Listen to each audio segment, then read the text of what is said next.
They are tolerant in this country. This is the problem. They are tolerant. They can accept, like we say, the Iron Lady. There isn't a Britisher you can go and tell him that he's the son of a You go and tell him and see how tolerant he is to you. Would you please be quiet? You had your chance to ask 3 questions. Now, why don't you line up? Why are you sitting there like a dead duck, Why don't you line up there? You get your turn. You. Line up. Take your turn.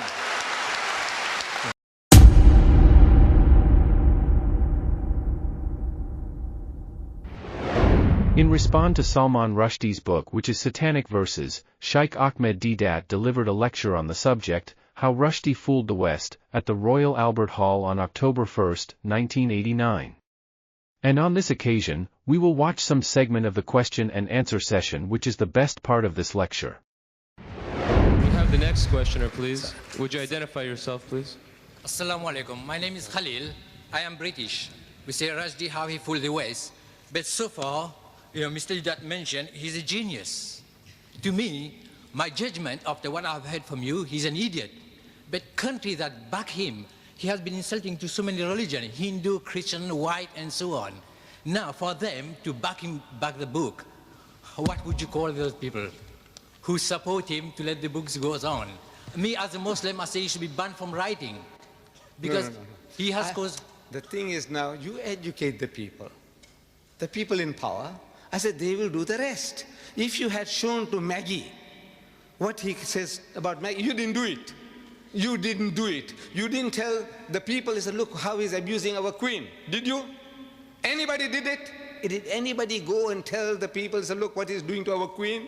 They are tolerant in this country. This is the problem. They are tolerant. They can accept, like we say, the Iron Lady. There isn't a Britisher you can go and tell him that he's the son of a You go and tell him and see how tolerant he is to you.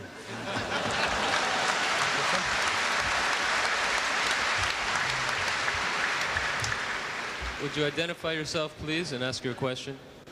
Assalamu alaikum. Ladies and gentlemen, brothers and sisters, Sheikh Deedat. Like all Muslims, I'm incensed by what Rushdie has written, and I feel I must protest. According to what you said during your marvelous lecture to the Quran, we cannot nickname people or mimic, is that right? Then how would I feel when I read your book on the first line referred to Satanic Salman and the picture with the horns and the hat? Is that against Quran or not? Could you please clarify that point with me? Thank you. Thank you. Well, let me say, look what he did to me. See, if I swore you, anybody will justify you swearing back. Am I right? Am I right? Yes. If I swore you, you swear me. You swear me, I swear you.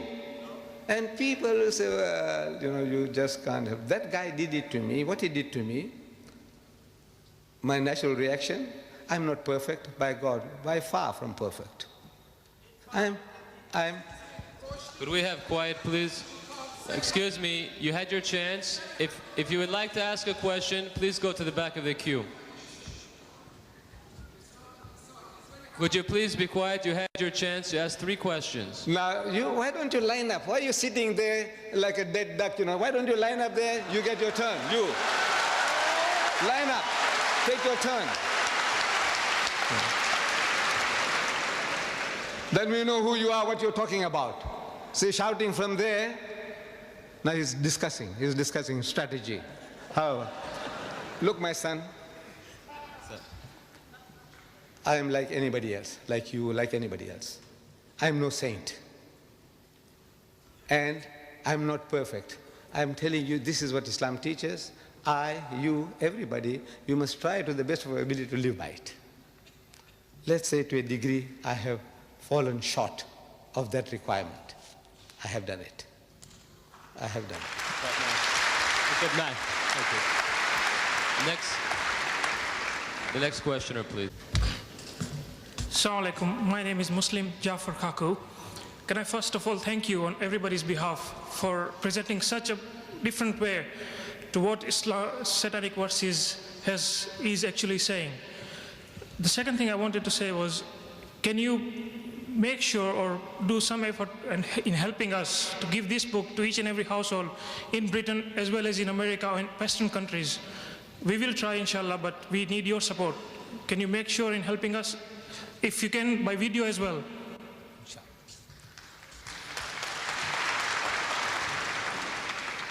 We are publishing 100,000 in Britain for free distribution, and another 100,000 in America for free distribution. I would like to see 1 million copies here and 1 million copies there. But now I'm appealing to you that don't kill the goose that lays the golden egg. You see, don't kill us. What you do is, how much does this book cost each? Roughly 15 pence? Right. This costs 15 pence. Buy 10. Buy 100 at 15 pence each, so you don't kill us. And you give them out on your behalf. You know, this is what you ought to do. That way you'll be helping us immensely. Because now I'm interested in publishing the 100,000 under print. But then I said, look, I want 1 million. Look, this book should be given out in the streets, in all the cities. Give them out freely. You know, you buy them at cost price. If you can publish them yourself, cheaper, we are giving you an open order inside. We want no royalties from you. We have no copyrights. You publish it, you sell it, you distribute it free. No restrictions whatsoever. So if you want to do that, you can have that privilege as well. You can print it yourself. Maybe it'll cost you 10 pence. Yeah. Maybe it'll cost you 5 pence. Go ahead and do it. But help us that way. Spread the book. Inshallah, we'll help you. But if you can start a fund or something just to publicize this book and the videos, I'm sure you'll get a lot of response from people who want to donate to this cause. No, we don't want donation. You just buy it yourself. If you have got no time, buy 100 copies only. Okay. For how many? 15 pounds. Thanks very much. Or something like that. Thank you.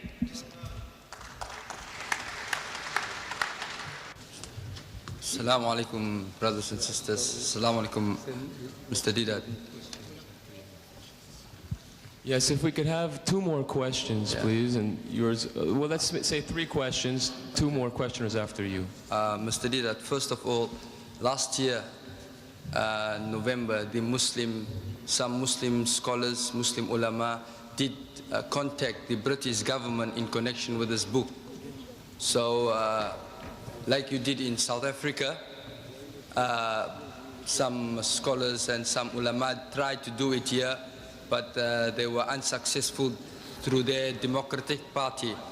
Secondly, you say Salman Rushdie, how he fooled the West.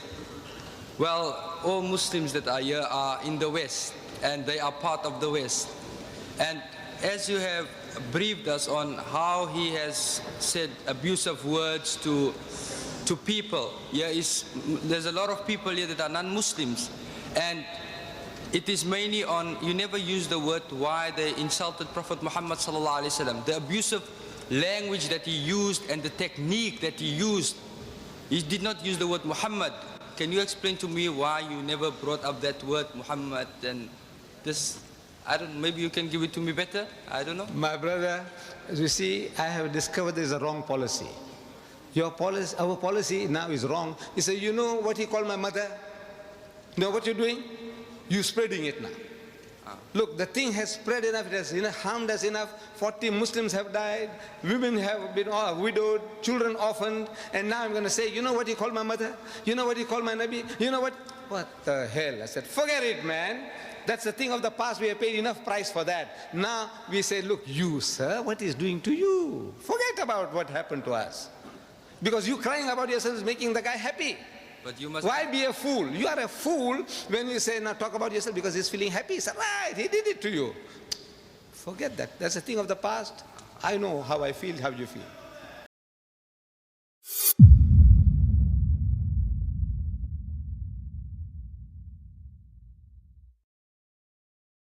One of the biggest slanders against Sheikh Ahmed Deedat was expressed by him in his symposium held in Cape Town in July 1989, where he told how the news media distorted the facts about his lecture. And without hesitation, the news media irresponsibly reported that Sheikh Deedat said that Christianity is a garbage, even though he never said that. Now this Jewish tittle-tattle. On the Sunday, August, we had this advert on page 2. But our Jewish cousins, they were on the alert. On page 19, they had the advert advertising us, advertising Ahmed Deedat and Paul Finley, trying to see how they can character assassinate the people. The purpose of this is to character assassinate. And I'm sure a lot of you have come because on seeing on page 19 what the Jews have to say about Ahmed Deedat and Paul Finley. So we are grateful to our Jewish cousins for this extra advertisement. We didn't have to pay for it.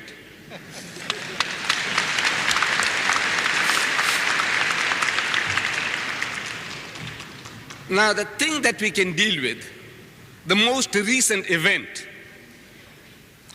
there were more than 1,000 people in the Athlone Civic Center on Wednesday, last Wednesday. So you will remember more easily how easily people can mislead people who are not there. There were more than 1,000 people according to the Cape Times. The reporter was there. On Thursday morning, they produced a picture of the audience and Ahmed Deedat speaking. And this reporter, we don't know whether it was Hindu, Muslim, Christian or Jew, because the name is not mentioned, we don't know. But reporters have a tendency to sensationalize news. It sells the paper easier, better. Sensationalize things. So this reporter, I said Hindu, Muslim, Christian or Jew, we don't know who he was. He says, and as if he's quoting, he said, Deedat said, Christians who criticized calls for Rushdie's death were hypocrites with a faith that was garbage. There are two different events. The man picks up one event from one place and takes up something else from another place and he joins them together as if this was one sentence uttered by Deedat. That the religion of these people, the Christians, is garbage. Now, putting us on a war path with the Christians is a beautiful strategy. We were going to talk about, is Israel set up for destruction? And now they want to start discussing and fighting with the Christians. Did Deedat say this or didn't he? You see, he's a brawler. He's looking for trouble. So those of you who were there, more than 1,000 people were there, they will remember that when we were discussing this subject, should Rushdie die, should he die, and what was the Judeo-Christian verdict? I gave a verdict. What is the verdict? There's not one word about that. What I said in brief was that the Judeo-Christian, meaning the Jewish religion and the Christian religion and the Islamic faith, on this point of blasphemy, they are one. There's nothing mentioned about that. This was the verdict. I said the verdict is one. People get into the news, writing letters under pen names, nom de plumes, saying, you see, the Judeo-Christian, our standard is far better than those of the Muslims. The Muslims are a barbaric people. So I was suggesting, I said, look at your own book. What does your book say? My book confirms what your book is saying. And garbage, what I said was, those of you who were there will remember, I'm repeating it. It will be available on videotape, so you can't say that Deedat is playing with words. What I said was that Christianity was based on the alleged murder of Jesus Christ on the cross. That murder. The Jews, rightly or wrongly, according to their understanding, they said this man deserves to die. He has to be crucified because he blasphemed. That was the Jewish charge against Jesus Christ. So I said this crucifixion is the foundation of Christianity, and as such, Paul, the great Saint Paul, in his book of Corinthians, I didn't mention chapter and verse, I tell you now, chapter 15, verse 14, he says, I'm quoting Paul. Paul says, if Christ is not risen from the dead, our preaching is vain, your faith is vain. This is what Paul said. And I went on to explain vain, worthless, useless, garbage. I didn't say that Christianity was garbage. This is what Paul says. that if this is not so, if there is no such thing as Christ dying and getting raised from the dead, then the religion is worthless, useless, garbage. Now they said, I said that Christianity is garbage. I said, Paul says that.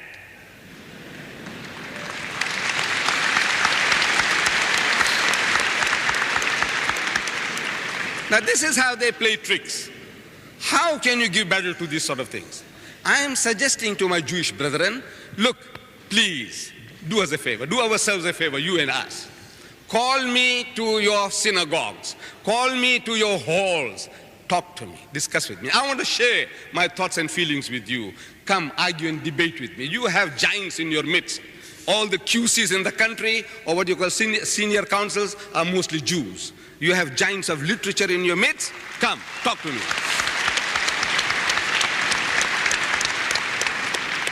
Now, if I played a similar trick, see if you can catch it. I'm playing a trick now. I'm telling you that in the Jewish Bible, that is the Old Testament, David, the Hebrew king, in his Psalms, chapter 14, the 14th Psalm, verse 1, he says, there is no God. This man of God, he says, there is no God. Look, I quoted you, chapter 14, Psalms 14, verse 1. And I have the Bible with me. And I can show you the words of David, saying, there is no God.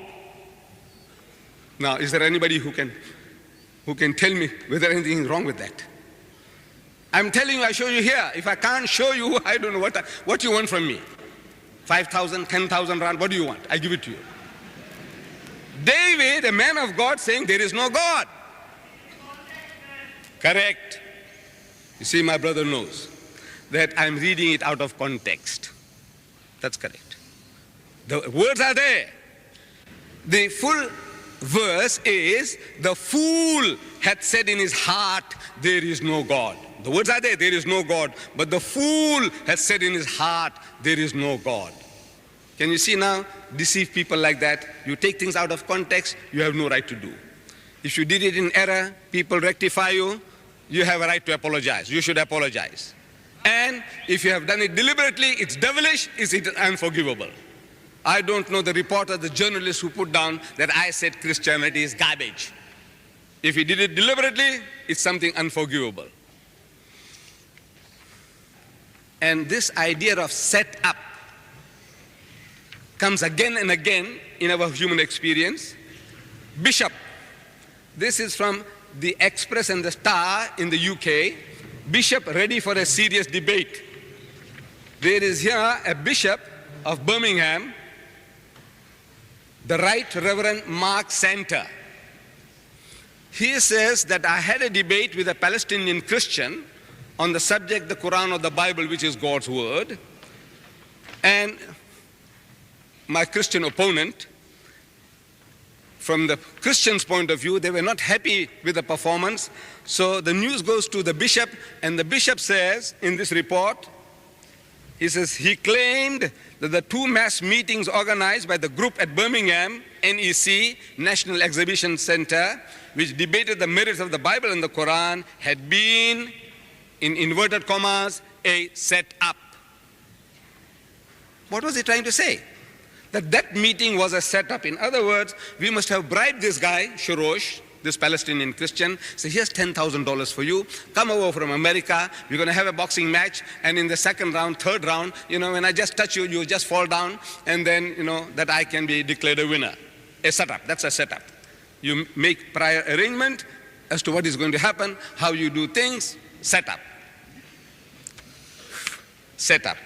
Then Jimmy Swaggart wanted to get to Makkah and Medina, and I made an arrangement that he can appear on TV throughout the Middle East among all the Muslims.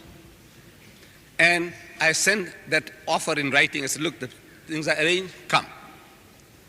So he didn't reply to my letter. I sent another letter, no reply. I sent him a telegram, no reply. I got his telex number, I telexed him, no reply.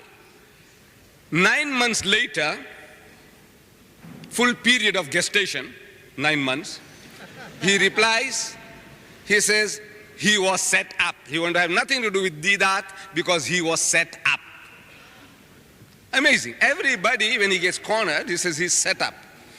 And I do believe in people getting set up. Involuntary. This general setting up. When I analyzed the problem, I saw that there was some setting up done. Who did the setting up? Not Ahmed Deedat. The students who organized the debate, they didn't do it. But there was some power beyond Deedat and Swagat and our children who organized the debate. A setting up had taken place. And that setting up was done by the Almighty, God Almighty. He sets up things. He sets up people.